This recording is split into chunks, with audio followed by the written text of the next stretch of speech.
There's little doubt that China has legions of skilled and industrious computer users.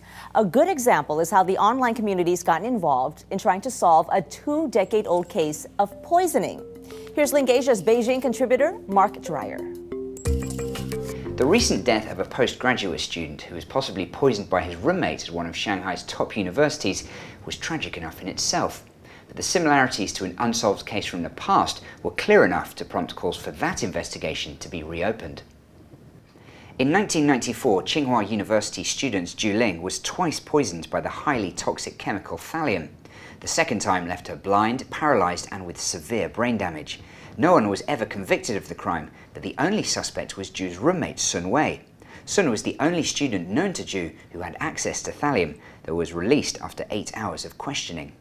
But Sun's uncle also happened to be the former deputy mayor of Beijing.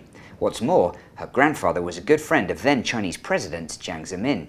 For 19 years, many have questioned whether Sun's connections were key to securing her release, and the case has been held up as a reflection of where China stands on the rule of law.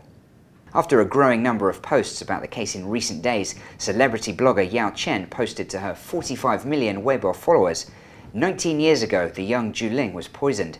19 years later, this name has again been poisoned. The post was deleted, but it was too late. The word was out.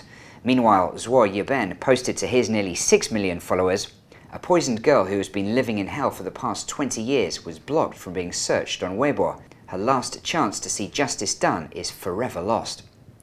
That was also deleted and drew Zuo a 48-hour posting ban. The whole affair sent the censors into overdrive.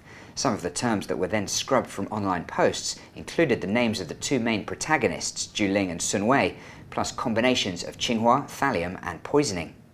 One angry poster ranted, "How despicable is it to make a victim's name a sensitive search term? She was poisoned, her life was destroyed, and the criminal has gone unpunished for nearly 2 decades, but we can't talk about it. No one would make a decision like this unless their conscience had been eaten by dogs." Celebrity and entrepreneur Kai-Fu Lee was more subtle, reposting a message with 2 blank spaces signifying the blocked terms. Adding to the frustration online was the fact that this ban coincided with World Press Freedom Day. This poster summed up how many online feel about censorship in China. "We have a mouth, but we cannot speak freely. We have eyes, but we cannot see the real world. We have a brain, but we are not allowed to think. We have opinions, but we are not allowed to express them.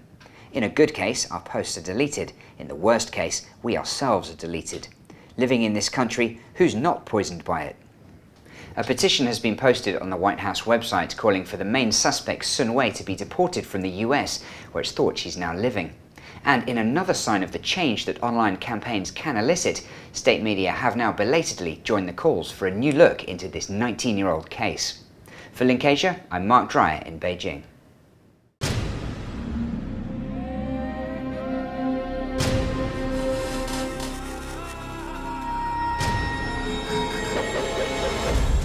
Now on US airwaves, a global channel of uncompromising stories. World news, documentaries, entertainment, and culture. Link TV, connecting you to the world. For more information, visit linktv.org.